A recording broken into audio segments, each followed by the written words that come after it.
हाँ या ना? उसमें कचरे की ऐसी परत बैठ जाएगी कि आपके कितना भी रगड़ो आप साफ नहीं होगी, और रोज धुलते रहेंगे तो वो चमक बनी रहेगी। वही जीवन में मन वो बर्तन है, हृदय आपका वो बर्तन है जिस बर्तन को आप रोज मांजते रहो, रोज धुलते रहो। किससे? सत्संग के पानी से रोज धुलो तो साफ रहेगा मन चमकता हुआ। और यदि सत्संग नहीं करेंगे तो ऐसी मैल बैठ जाएगी मन में कि फिर सत्संग करने से भी फिर जल्दी फिर लंबा सत्संग करना पड़ेगा, लंबी घिसाई होगी उस बर्तन की। फिर बोलो हाँ।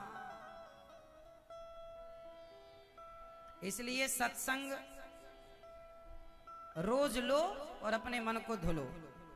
निर्मल मन के राम नाम के साबुन से जो मन का मैल छुड़ाएगा, निर्मल मन के दर्पण में वह प्रभु का दर्शन पाएगा। तो राम नाम का साबुन ही काम करेगा मेरी माँ, जरूरी है सत्संग रोज। आजकल तो देखो पहले के जमाने में ना सत्संग कभी कभी गांव में, शहर में कभी कभी कहीं कहीं सत्संग होता था, सालों में एक बार सत्संग सुनने का मौका मिलता था। आजकल तो ये स्थिति है कि आज इतना बढ़िया सुलभ है सत्संग कि टीवी के द्वारा, यूट्यूब के द्वारा कभी भी कहीं भी आपको सत्संग मिल सकता है। मतलब टेक्नोलॉजी है तो उसका आप मिसयूज ना करें, सदुपयोग करें तो वो बहुत अच्छी भी है।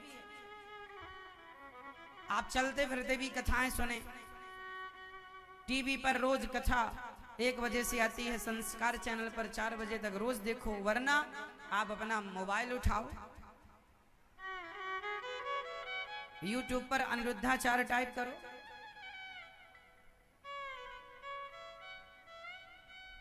अनिरुद्धाचार्य टाइप करेंगे तो अपने आप आपको चैनल खुल के आ जाएगा। सब्सक्राइब कर लीजिए और शेयर कीजिए।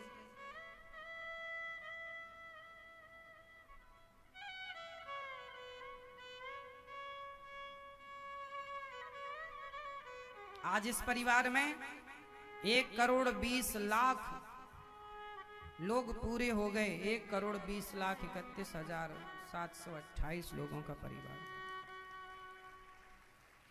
पूरे भारत देश का सबसे बड़ा परिवार, जहां केवल सत्संग, केवल सत्संग। तो आप भी इस परिवार से जुड़िए। आजकल तो सत्संग घर पर सुन लो, घर बैठे बैठे बिस्तर पर लेटे लेटे भी लोग सुनना चाहें तो आजकल सुन सकते हैं।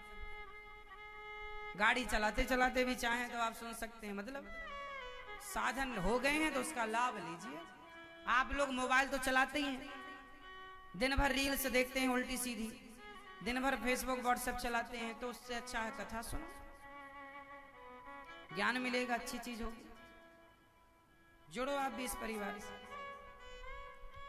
प्रिय भक्तों, नारद जी महाराज ने कहा मैं संतों की सेवा किया, उसके प्रभाव से मैं दासी पुत्र से ब्रह्मा पुत्र हो गया। अगला जन्म मेरा ब्रह्मा पुत्र के रूप में हुआ। और व्यास जी ने भागवत जी की शुरुआत की। महाभारत के युद्ध से श्री वेद व्यास जी ने भागवत जी को प्रारंभ किया। महाभारत का युद्ध जो कि कौरव और पांडवों के बीच में हुआ, और जिसमें 99 कौरव जब मर गए और दुर्योधन की जांग भीम भैया ने तोड़ दी, दुर्योधन भी जब मरने लगा, तभी गुरु द्रोणाचार्य के पुत्र अश्वत्थामा आए और उन्होंने कहा कि आपने मुझे मौका नहीं दिया, वरना मैं पांडवों को मारता। दुर्योधन बोला तो अभी मार सकते हो? बोले हाँ, तो जाओ मारो। अश्वत्थामा चले पांडवों को मारने। आधी रात को भगवान समझ गए कि ये पांडवों को मारने आ रहा है, तो भगवान ने पांडवों को वहां से उठाया, उस बिस्तर से जहां पर वो सो रहे थे पांडव, और ले जाकर भगवान दूसरी जगह ले गए सुलाने के लिए। और खाली बिस्तर देखकर द्रौपदी के 5 बच्चे आकर वहीं पर सो गए। अश्वत्थामा ने द्रौपदी के 5 पुत्रों को पांडव समझकर 5 की हत्या कर दिया। और जब 5 बच्चे मरे, 5 की जब हत्या हुई तो सवेरे भगवान बोलते हैं, द्रौपदी ने देखा कि आज मेरे बच्चे सोकर नहीं उठे। और जब बच्चे सोकर नहीं उठे और ये बात हुई तो अश्वत्थामा भागे वहां से कि अब तो पकड़े जाएंगे। तो अश्वत्थामा को पकड़ने के लिए अर्जुन दौड़े भगवान को सारथी बनाकर। अश्वत्थामा ने ब्रह्मास्त्र चला दिया। भगवान श्री कृष्ण के चरणों में अर्जुन आए, प्रभु मेरी रक्षा कीजिए।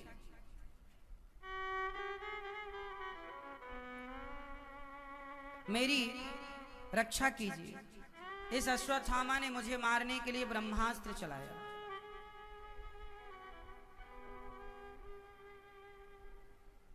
भगवान ने कहा आप भी चलाओ ब्रह्मास्त्र। अब यदि ब्रह्मास्त्र वो भी चलाएं तो दोनों जब ब्रह्मास्त्र टकराए तो भगवान ने दोनों को शांत कर लिया और अश्वत्थामा को ले जाकर द्रौपदी के समक्ष खड़ा किया। अश्वत्थामा को अर्जुन ने कहा, द्रौपदी ये तेरे पुत्र का हत्यारा, जो दंड देना चाहे से दे दो। द्रौपदी ने कहा कि ये गुरु जी का पुत्र है, इसलिए मारना ठीक नहीं। गुरु पुत्र गुरु तुल्य ही होता है। इन्होंने हम अर्जुन से कहा, द्रौपदी ने, कि आप पर आपके गुरु का बहुत बड़ा उपकार है। ये धनुर्विद्या आपको आपके गुरु ने सिखाई और उन्हीं का बेटा, आप उन्हें मारेंगे तो ये ठीक नहीं होगा, इसलिए इन्हें मत मारो।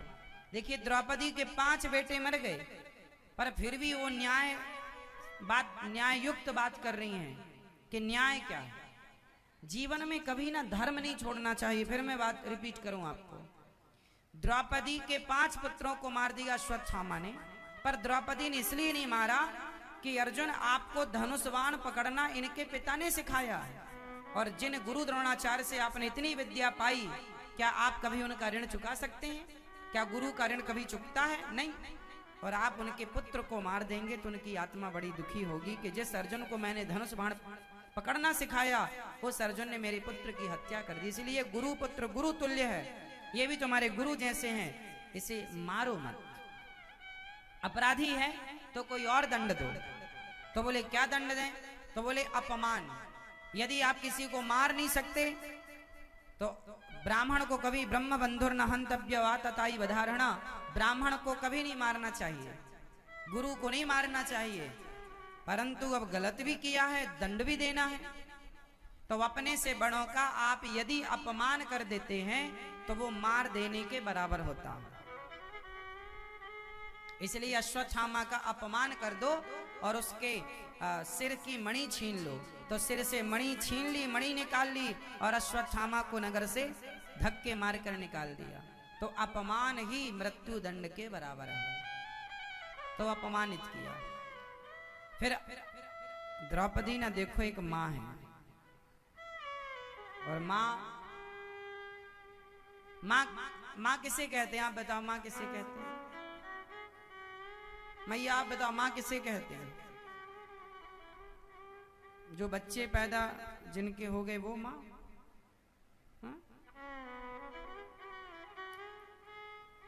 अच्छा, जिस स्त्री के बेटा बेटी नहीं होता, क्या वो स्त्री माँ नहीं कहलाती? बोलो। हाँ,